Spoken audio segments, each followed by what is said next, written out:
Welcome to Invest in Yourself, the Digital Entrepreneur Podcast. Join the podcast mogul Phil Better as he interviews successful entrepreneurs that make their living in the digital world. Now, let's join your host, Phil Better, and his special guest today on Invest in Yourself, the Digital Entrepreneur Podcast.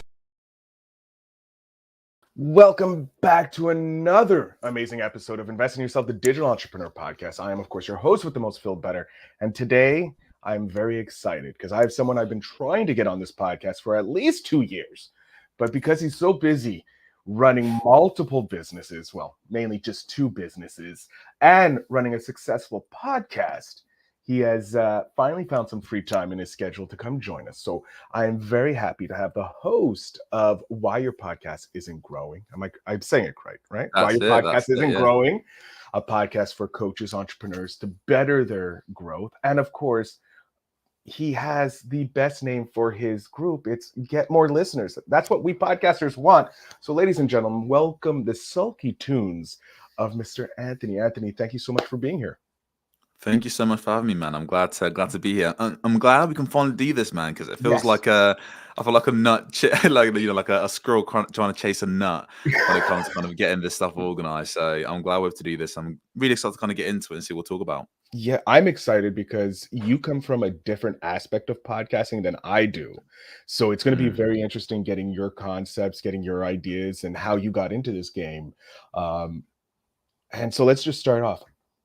What made you decide to become an entrepreneur? Dude, Phil, I wanted to get rich and famous. Wasn't that what we all want to do? I don't like to want to make that bread now. All jokes aside, to be honest with you, I think from a very young age, I've really loved the idea of having freedom. I never really envisioned myself in a corporate setting or a normal job or working for someone else. It never really came into my mind. It was very odd, but in the best way possible. So I can't really say where that feeling came from. I just know I've always had it since I was younger. But I guess as I started to grow up, I just kind of felt natural to me, kind of felt innate that I would work for myself, that I would have a lot of freedom, that I would have a lot of abundance. And I would look at people around me who were working normal 9-to-5s or having normal jobs, and everyone seemed pretty miserable, dude. Like, no one really seemed happy. It sounded like this thing like, oh, wait till you grow up and reality hits. I'm like, dude, that sounds depressing. Like, I remember telling my teacher I'm going to be a successful entrepreneur doing really well. And she goes, yeah, that dream will die soon. And I was like, what? No, what? You just, yeah. But thankfully, because that was a point where since I was young, I never had an idea. It never came into my mind that I would even consider getting like a normal 9-to-5 job, right? So because I've built that identity for so long that when things like that would happen, like with a teacher, I just knew that they were in their own bubble. I was like, you're the weird one. Like no, I'm gonna be fine. So why, and I guess for me now, why am I an entrepreneur? Why do I do this?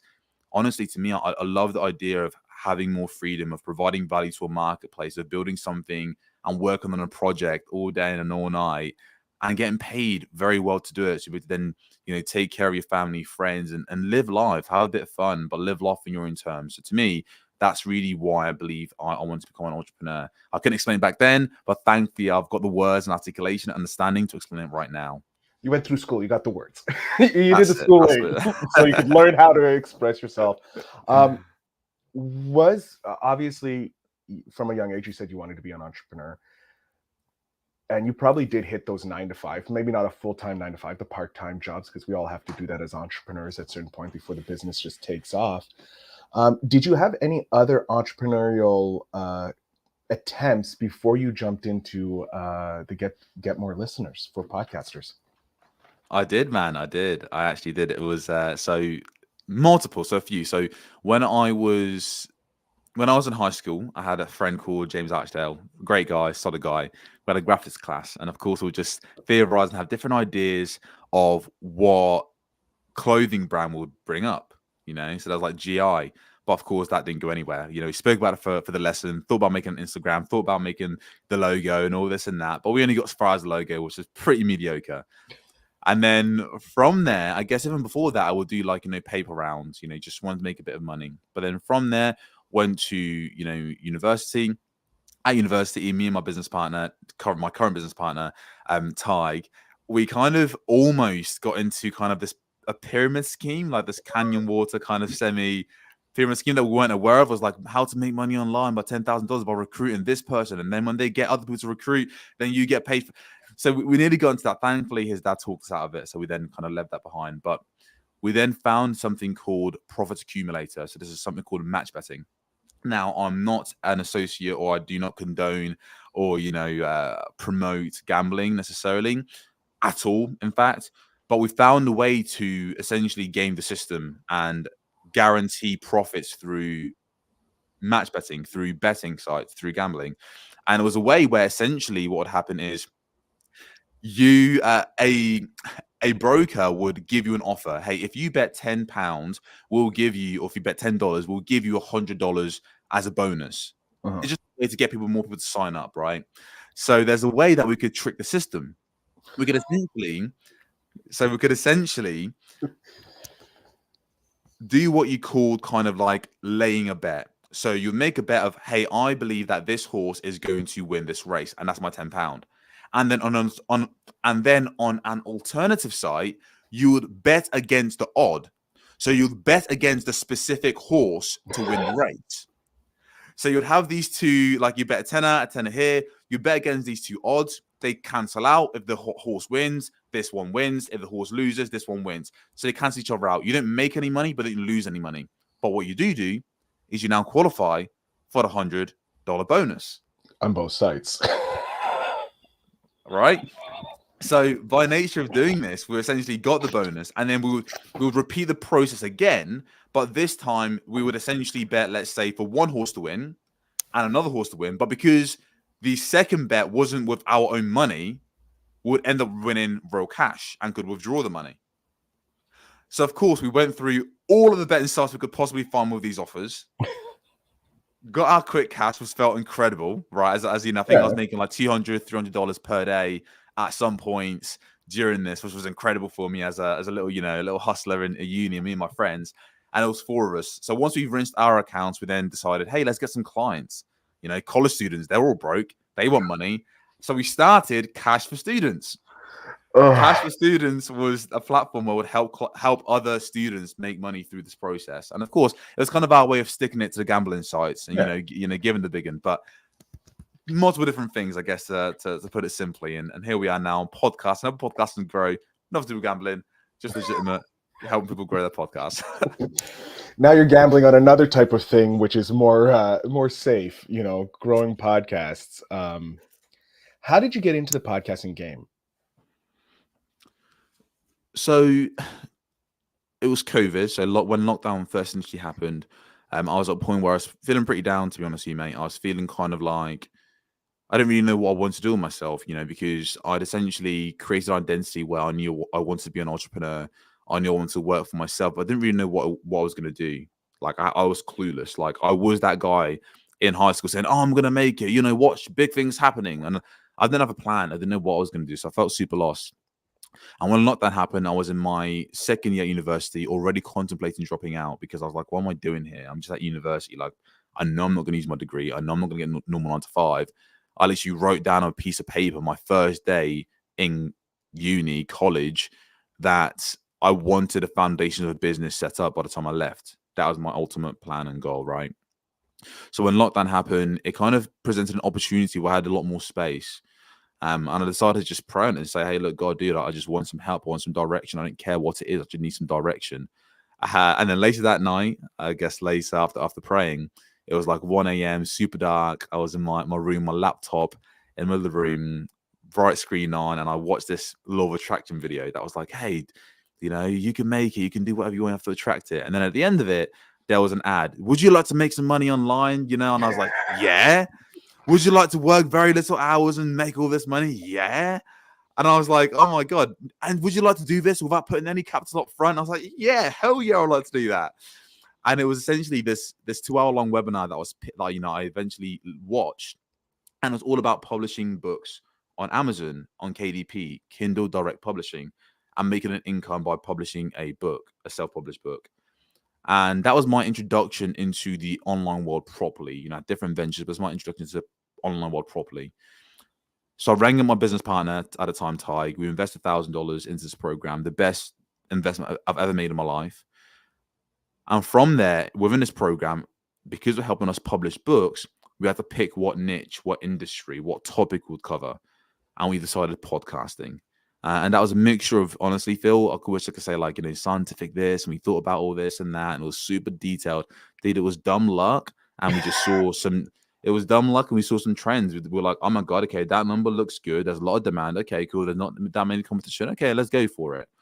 We're both passionate about the industry, but we didn't know I had no idea it would be what it is now. Like I couldn't, I could not have seen it become what it is now. So we started publishing, and then from the publishing, one book became a complete and utter fail. The second became a bestseller in the podcasting space, and that's how we got our foot in the front door.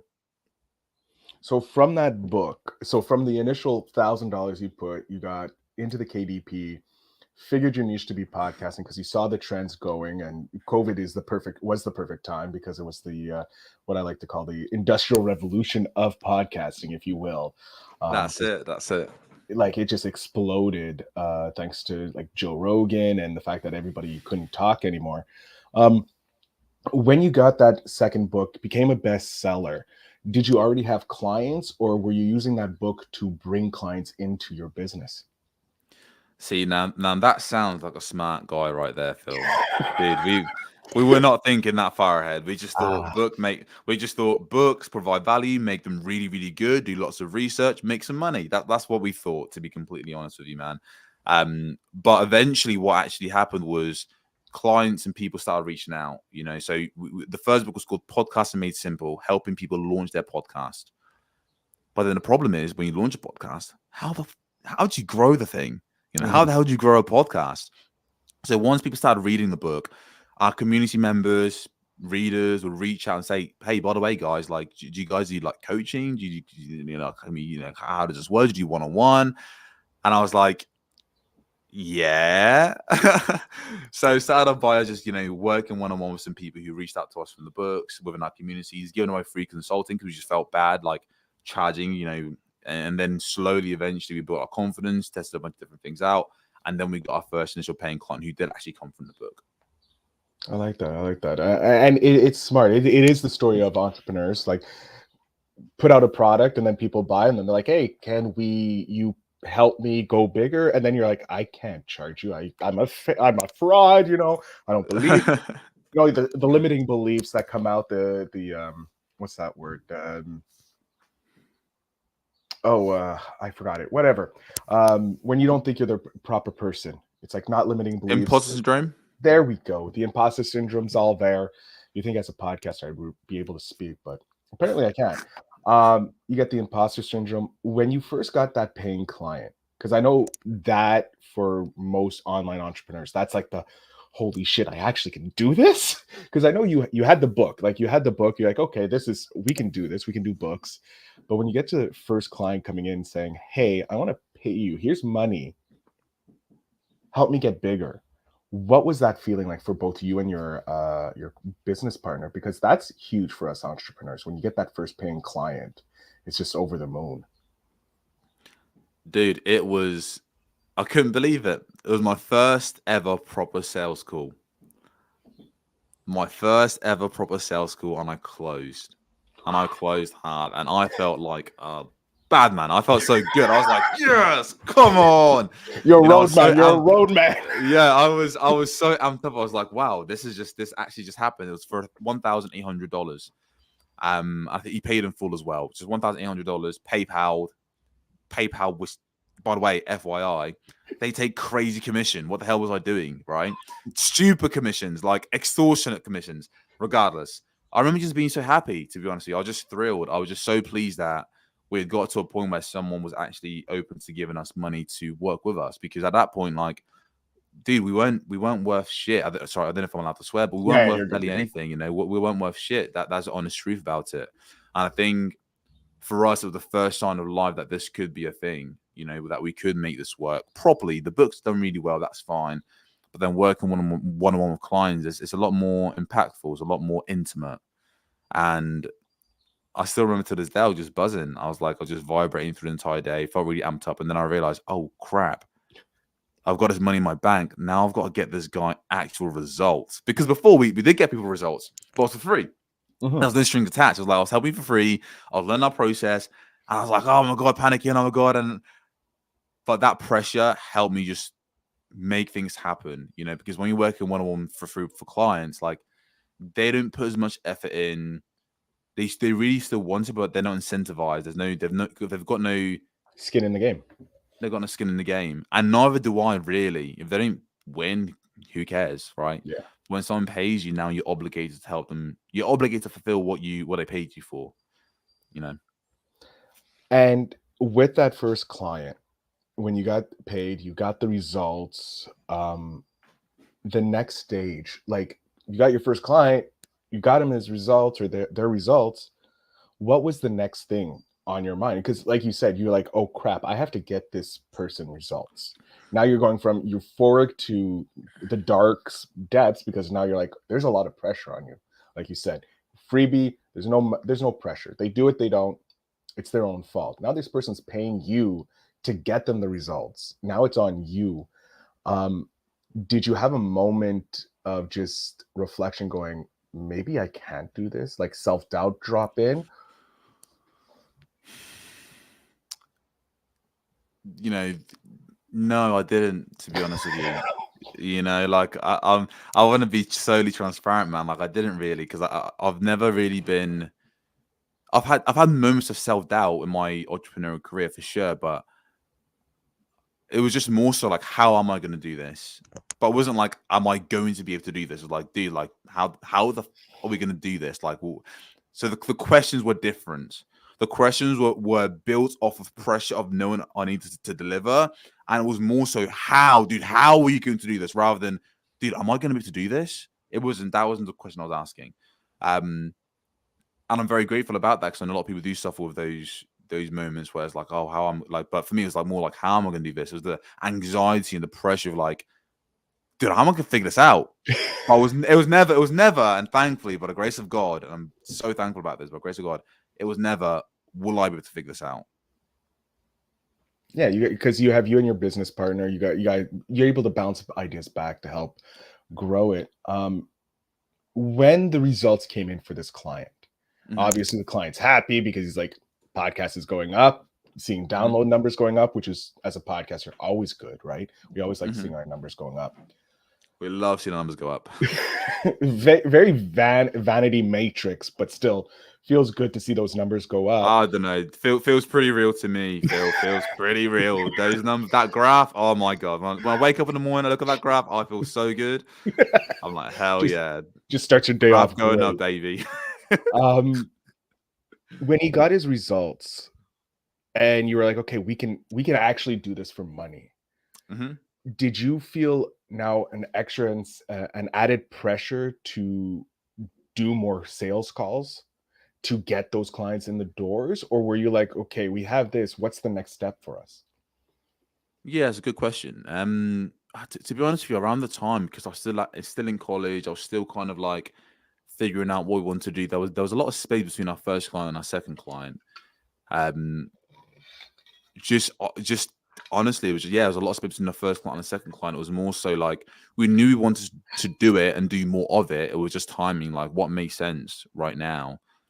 And I think, to be honest as well, I think just seeing the amount of work that was needed to work one-on-one with a client, the responsibility at the time was a lot. You know, I was just this kind of like this young guy from a little small town. Not to give a sob story or whatever, because I'm this is the same guy that said he didn't feel any pressure or didn't feel like any self-doubt, right? So I can't pulling out the sob story, but yeah, I think I just wasn't.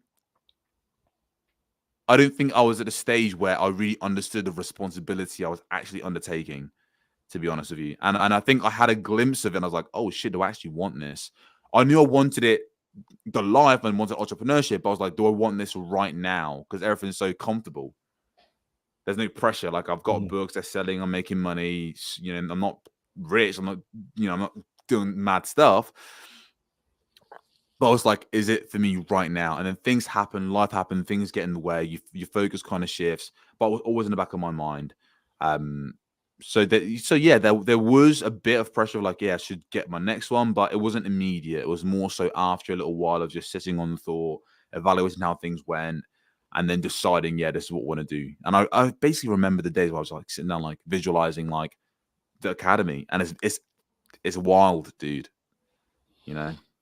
So with that visualization, that period between your first and second, did doubt start creeping in? Because yeah, you said you had life going on and you had it in the back of your head. You had your first paying client, and then there was time between. Was there doubt that slipped in? Because I know a lot of us entrepreneurs have that when we're going through a rough patch. Comes in, starts pecking at you, getting louder and louder. Um, did you have that, or were you able to be like, you were so focused on other things that the doubt didn't even come in? It's hard, man, because it's an interesting dynamic, because at the time I had a pretty like I had a pretty clear long-term vision, and I don't know where that really comes from. I think maybe just seeing the program that I was part of with the book publishing and seeing how well they did and seeing what they built, and I was like, wow, this is awesome. I'd love to do something like this for the podcasting space. So the doubt didn't necessarily creep in after the first client. The doubt crept in when I fully committed to like wanting to now build a consulting business for podcasters. The doubt crept in when I was 1 month in, trying to generate booked calls, interested clients who just didn't want to book in. 2 months in, when I'm barely figuring out lead generation. How do I get customers interested in what I have to sell? The doubt crept in when I was 3 months in, on my knees, praying to God, saying, dude, what the actual F? Like, why isn't this working? Like, I've been at this working 14, 15, 16-hour days, sacrificing my actual life with my friends, with my family who barely saw me. And like, I'm not getting anything from this. Doubt crept in the 4th month when I'm like celebrating, thinking I'm doing great, when I've spent the entire week and months just for me to book in like 3 calls in like 14 days, and for 2 of them to no show, and for me to have 1 call that didn't take me seriously. That's when doubt started creeping in, when shit actually got real, when it was like, fuck, like I want to make this work, and I'm doing every single thing in my power to make it work, and it's not working. That's when doubt creeps in. But to me, doubt never creeps in when I've not done anything, because I've not really done anything. Is when I'm doing things and it's not working, then I'm like, what the hell's going on? That's when the pressure starts feeling and everything starts mounting. So once you fully committed, and then you go a few months without clients, and you're getting these book calls, people aren't taking you serious, or they're not showing up, which is pretty much the same thing. It's not Dude, taking you people were showing up to the call, eating chicken nuggets and having their breakfast. Yeah, that's some professional stuff right there. That's some fun. I've yet to have that, and I hope I don't. But We didn't have it anymore, right? But that yeah, shows you kind of where we were at, and that's down to our energy. That's down to who we were attracting. But that's for making the people not taking it seriously. That's what we mean, wow. I've yet to have that level of kind of disrespect happen. Dude, But chicken nugget. wow, yeah, that's harsh, and very disrespectful. FYI, if you ever go into a meeting, people, that I'm talking to the audience, don't bring food. Bring a glass of water. That's fine. Maybe a glass of beer, wine. That's cool. But chicken nuggies, no. We'll stay away from the chicken nuggies. Um, so after 4 months of like the self-doubt dropping in, chicken nuggets. Dude, chicken nuggets. I can't believe that happened. That's insane. Dude. Anyway, What kind of sorry, sauce? What kind of sauce did they have? Like, at least dude, I didn't. She even got annoyed at me afterwards. I ended the call early, and she was annoyed at me. Like, how am I the one who's in the wrong here? Anyways, regardless, carry on, man. I'm sorry. it's fine, because I love that, because it allows us to look back and see where we came from. Like having those Absolutely, man. down moments, being like, can you believe? Like in 10 years, you're gonna look back and go, can you believe that chicken nugget lady? Like that's going to be something that's going to be monumental in your For sure. story, right? After the 4 months of like hardship, when did the second client come? Like, did the second client come after like months, or was it like after 4 months then everything started like clicking? Dude, I absolutely wish it was that was the case. I guess like we slowly started to figure out lead generation, and for us at that time, we were really working on generating leads through Facebook groups. So going to Facebook groups, providing value, reaching out, conversating, doing appointment setting, which just means having conversations with people and seeing if they want your service, Mhm. And for me, the second client came after just having a bunch of different conversations and providing value, and then learning the skill of appointment setting and just doing the hard work, man, because I was almost like, I thought it was going to be a magic pill or something, when it's like, no, you just got to just get stuck in and basically go through pain for a prolonged period of time to figure things out. And I think that was a very, I don't know, it was humbling, dude. It was very humbling. Because you realize you ain't shit, really. Like, you didn't really know much, and really learning that skill and going through those months of grueling, but then things just start to turn. Getting my second client again. I had more sales call, had more practice. Still wasn't great. Still was pretty terrible in hindsight. But I was grateful and very thankful that those people trusted me, and actually put their faith in me and felt like I was, yeah, just that they just trusted me, and actually just wanted to work with me and gave me the opportunity to help them. That was awesome. So I got my second client, and I helped them again get really good results. I helped them specifically monetize through selling books, because of course I've got books. He had a podcast, he had books. I could help him out with that. And then the third one was for growth specifically, and help them grow as well. But yeah, and then things slowly over a prolonged period of time, maybe the next year, of just then figuring out lead gen, and then getting that a bit more consistent. And that's kind of how we slowly started to trickle in. Yeah. And where you are today, you're comfortable. You got most of your things figured out. You launched an amazing. So not as rich as I want to be. So not as rich as I want to be. If I'm joking, I'm joking. No, we've still got a very long way to go. I don't think we'll ever be as rich as we want to be, because there's always that next mountain to climb. There's always that mountain in entrepreneurial. You hit one mountaintop, you're like, oh wait, no, there's more up there. I didn't know that mountain existed because it was covered in clouds. But with your decision to launch the podcast, like, why did you launch that podcast? Like, was there a specific reason behind it? Was there a coach saying, hey, you're in the podcasting space, why don't you have a podcast? Or was it a client saying that? What was the kind of like the anticipate of the reason behind launching the podcast? Yeah, it's a great question, man. You know what it is? I think we didn't launch a podcast for the longest time. So for context, we launched the podcast like maybe really like August of last year. And at that point, we would have been like maybe 2.5 years, 3 years into the business, helping podcasters grow. To be honest with you, helping clients grow their shows, we just realized how much work it is to actually run a podcast and be consistent and show up and be all in.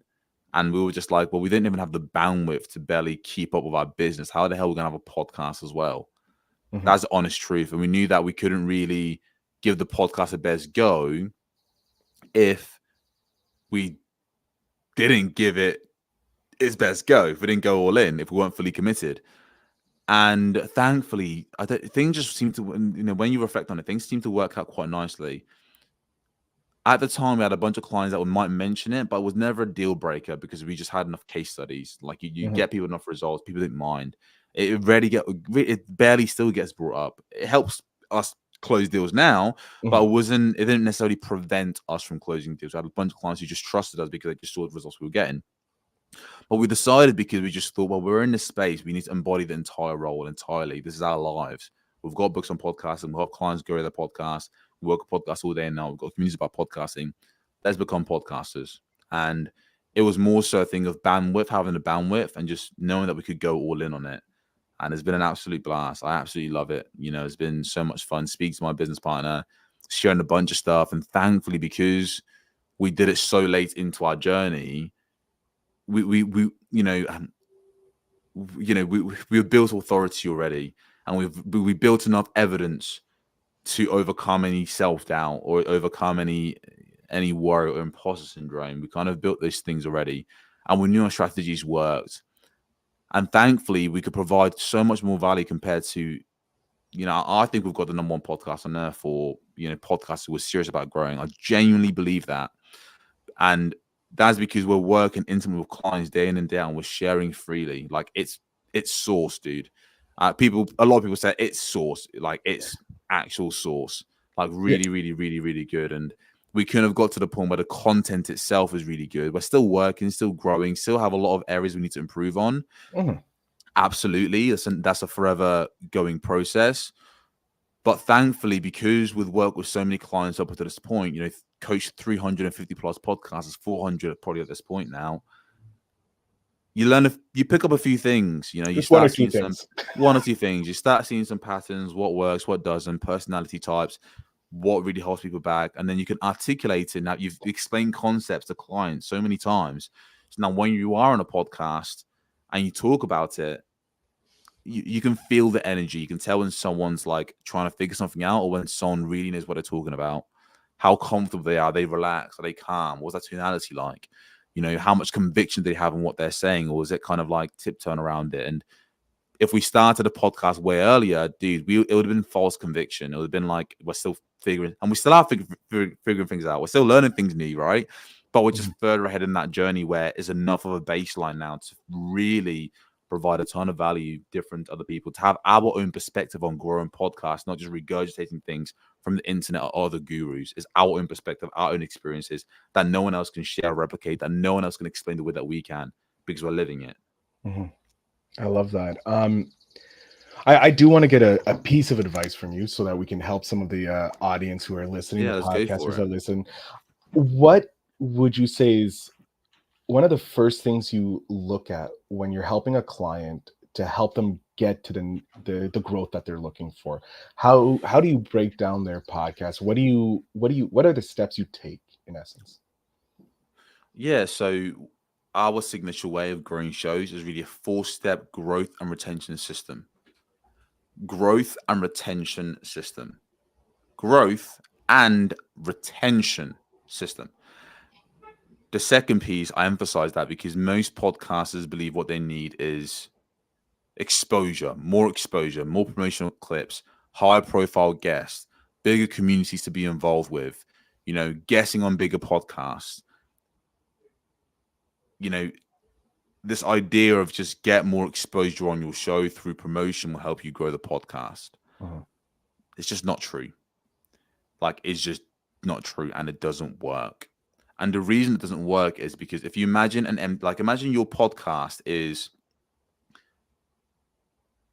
a bucket, and the bucket has holes in the side and it's leaking. Most podcasters think that to fill up their bucket, to grow their podcast, then you just get some water and just keep pouring it in. The water meaning more exposure. Uh-huh. But when you have a leaky bucket and you can't keep the water in, you're never going to get filled to the top. The podcast is never going to grow because you have a leaky bucket. People are coming in, your listeners are coming in, the exposure is seeing your podcast, but then you're not retaining them. They're not coming back for more. So most podcasts think, again, they have an exposure problem. That's all about exposure this, exposure that, promotion this, promotion that. And I get it. It makes sense. But listeners come in and then they don't stay listening. If you can't get listeners to keep coming back to your podcast is never going to grow. And if you're stuck with, let's say, slow and steady growth, meaning let's say you're stuck at 1,000 downloads per month or 200,000 downloads per month, it doesn't matter. If you're stuck at that monthly download mark, it means that people are coming in. It doesn't mean that you have the same listeners that's binging your content. That's not what it means.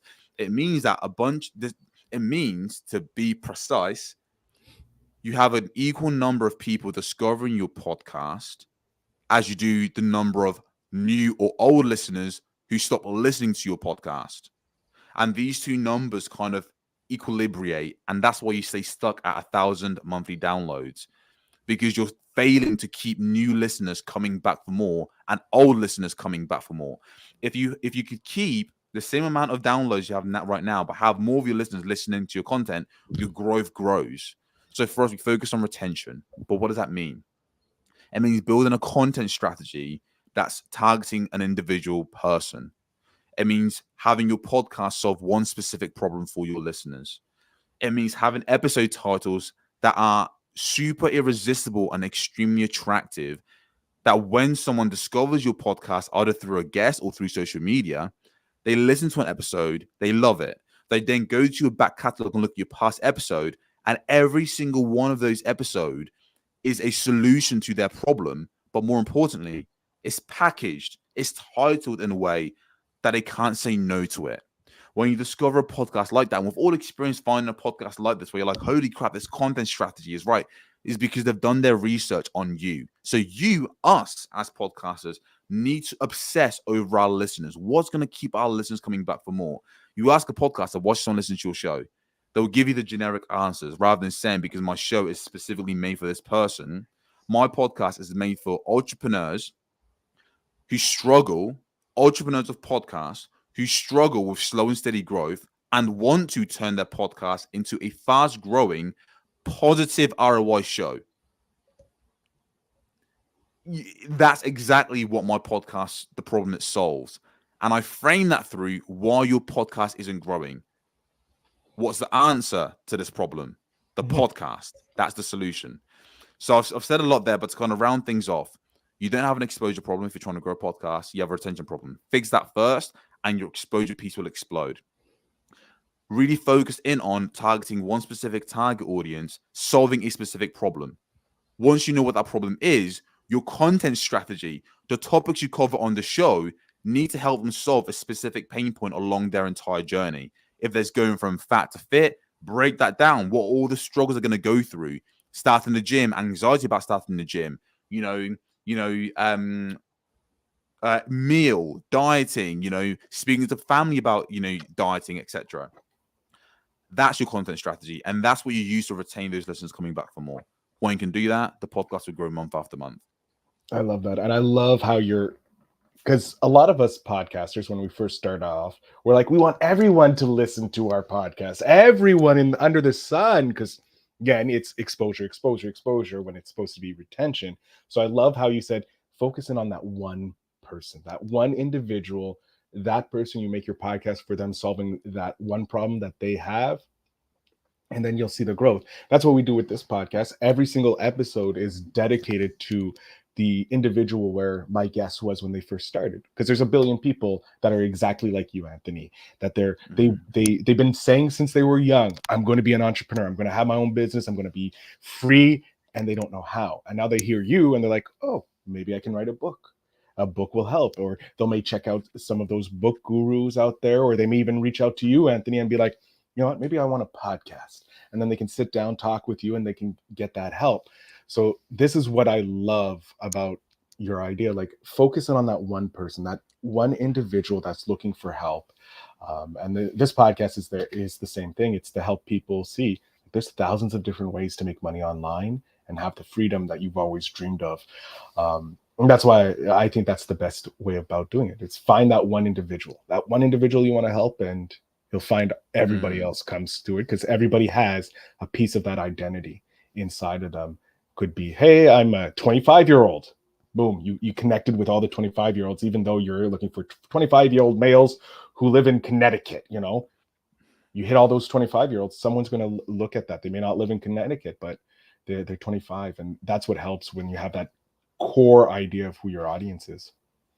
Absolutely. Now, I want to know, because we're coming to the end, which I hate, because, well, one, podcasters just never shut up. It's one of our problems. We love hearing ourselves talk, and I love this episode with you, Anthony. But what do you do to invest in yourself, to make yourself better?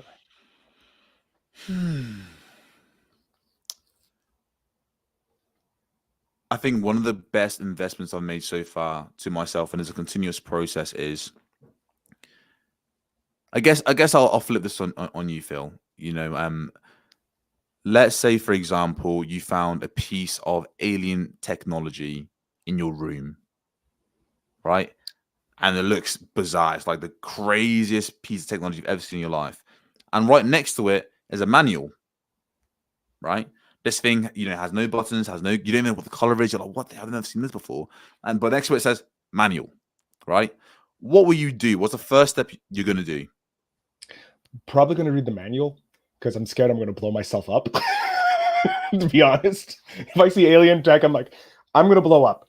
Where's the manual? So yeah, I would probably read the manual. I read books and that. Yeah. And why is that?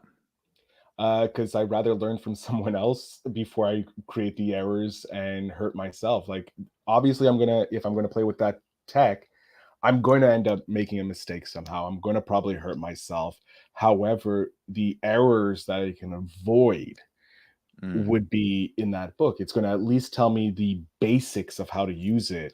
And then when I start doing something stupid, which I will eventually do, because that's who I am. I like to push the buttons on things that I shouldn't.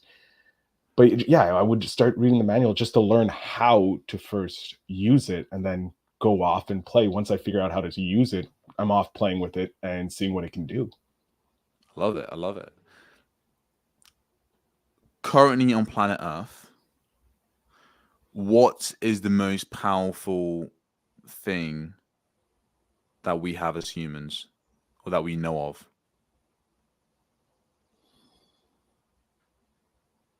Well, it's nukes. Those are the most powerful things. But if we're not going down that route, it would be knowledge, just sharing knowledge. Like the internet is one of the most powerful tools. It's a university for free. Yeah, I would say where do nukes and knowledge come from? Where do they start? Learning, just from learning, from knowledge, by sharing knowledge. What allows you to learn? Reading, okay, school. And when you're reading, what processes the words on the actual page? The written word. I'm not sure I'm following where we're going here. The mind. The mind. The brain. Yeah. Okay. The brain. That's nukes come from the brain.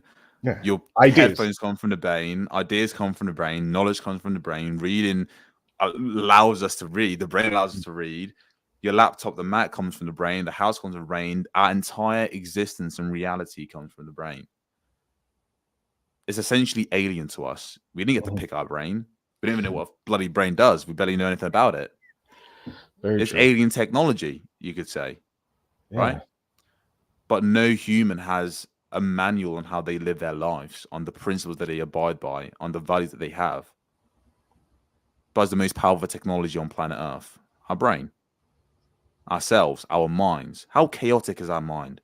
How chaotic is our lives? Yet no one has a manual for it. So something that I invested in 2 years ago that really shaped a lot of how I behave and who I'm becoming, and I'm trying to always strive to become, is I created what we call self-alchemy. And it's literally called, like, basically Anthony Nwaneri, Human Manual and Human Guide. What are my principles? What are my philosophies? What does my future look like? What's my story been like so far? Who am I trying to become? What does my rich life looks like? What are my affirmations that I say to myself? What is my vision board? Like, to the minute details of, like, what are my bad habits? I used to bite my nails since last week, bro. Since last week, man. And I wrote down recently in the manual, Anthony Nwaneri does not bite his nails. He takes his time and does nail properly. Simple things. But that little small thing now, that's in my Anthony Nwaneri manual, allows me to understand how to better myself. And I look at that as much as I possibly can through the week. It's not every single day, but as much as I possibly can. And it just reminds me of who I'm trying to become, what I'm trying to do, and I refine it and refine it and refine it. And then I have a manual of how I live my life, of who I am, of how I show up to the world, of who I'm becoming, of who I've been, of my story. I have a manual, and I invest in myself by being intentional with who I'm becoming. Nothing in this life is static. Every single thing in the universe is forever becoming. Your life, your parents, your love, your relationship, everything is in continuation. Time, everything's moving forward. But who are you becoming? No one ever asked that question. And that's a question that I'm really always conscious of. Who am I becoming? Where's my life going? I want to look on this manual. It allows me to dictate and push things in the right way. And I'll tell you what, in this manual, dude, I put down a goal that I had 2 years ago about this consulting business. And last month, there's a screenshot I've got on my manual that had the exact number. And I then broke down the digits. And guess what? We hit it last month. Shit. And it was in my manual. And that was 2 years ago and I forgot about it, you know? So that's how I invest in myself, dude. I try to be very intentional of who I'm becoming. As much as I possibly can. I'm still not perfect, but that's honestly been huge for me, is really obsessing over who I'm becoming. Because there's bad thing. This thing right here is more powerful than we ever know. I love that. That's one of the most intriguing answers I've ever received to that question. And I love it because you're right. We don't have a manual for this and we can create our own manual. Like my parents always used to tell me, you didn't come with a manual when you were born, right? You were born without a manual. And I love how you just reintegrated that into my life, saying, I have a manual. I'm writing my manual for who I am and who I'm becoming. And I think that is an insanely powerful tool to have because you can shape your life in astronomical different ways with that. That is insane. I'm going to have to start doing that. My God. Thank you, Anthony. That is like, I'm thinking about it as you were talking about it, I'm like, wow, that is insanely smart because it allows you, one, it keeps you accountable to yourself. It allows you to keep an eye on your goal without being so wishy-washy all over the place, and helps you cement your priorities in life without them being so easily swayed by others, because you have your manual, like, this is who I am, this is who I'm becoming. That person who I'm becoming won't be doing this. They do this instead. They focus on, creating better leads, creating better podcasts, creating better experiences for my clients, and for, being the kind, caring person that I am. I love that. And I think that's a brilliant idea for others to do as well. Absolutely. And one thing that I'll say, like, this is something that recently I've added to my manual, because I'm always looking at it and I'm always revising it, and I'm removing things and I'm adding things and fine-tuning it. One thing that's really helped me recently was this thing, which was like, work isn't work. And this is one of my principles I've wrote down in my manual. Work isn't work. Work is the purest expression of my truest self. Now think about if you look at that every single day and how you show up to work. Yeah. I still mess up. Don't get me wrong, I still mess up. But having that in the back of my mind, it changes how I work. Like, if you truly believe that and you see it and understand how deep that statement truly goes, work isn't work. Work is literally the truest expression of who you truly are. How you show up to your clients, how you take care of your clients, the detail you pay attention to. That it literally is you. It is an expression of you. I mean, you show up like that and see it like that, you realize, oh my God, these holes that I'm seeing in my business, they're holes in my life.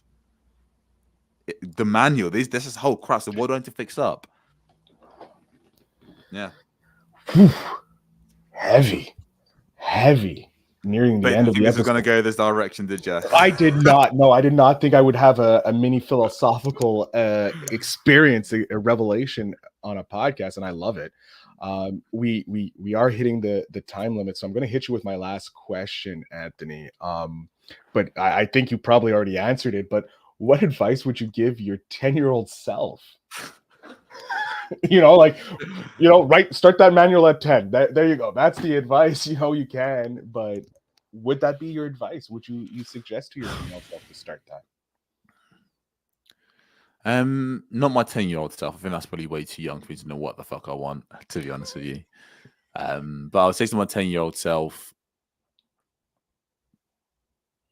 I'll give him a hug, and then I'll say, hey, dude, it's going to be okay. You're going to be fine. You've got an amazing family that loves you. And you're going to be proud of the person you're becoming. So just keep doing you and don't stop. That's what I'll do. I love that. Very good advice. Anthony, I'm going to jump off stage here. I want you to tell the audience where they can find you, how they can follow you, how they can get in contact with you, because obviously you're doing great things with what you're doing over in the podcast world. So please let them know where they can find you, and the floor is yours. I love it. So look, if you don't think I'm a total asshole at this point, you're still here. You're still here. You like this interview, and I appreciate you, Phil. Thank you so much for having me on. You want to learn a little bit more about myself, or you want to just connect with me, you can find me on LinkedIn, Anthony Nwaneri. It's going to be pretty hard to miss. And if you're a podcaster, an entrepreneur who wants to turn a slow growth show into a rapidly growing podcast, check out our podcast, Why Your Podcast Isn't Growing. I'd recommend episode number 2, 7 reasons why most podcasters fail that no one is telling you. That's for that's a little pitch there for you. I love it. I love it. And I love your strategy is right there in the title, calling out, telling people exactly what they need to do. Anthony, thank you so much for coming on the show. I'm so glad we were able to connect and finally have this episode after like 2 years of being friends. Thank you so much. Absolutely. No, I appreciate it, man. To my audience, make sure you check out the show notes down below. They're going to have all the links to Anthony's, I'm losing my eye here, excuse me, to Anthony's products, his links to his Facebook group, his LinkedIn, and of course to his podcast. And to Anthony and to you all, thank you so much for listening. And remember always to invest in yourself.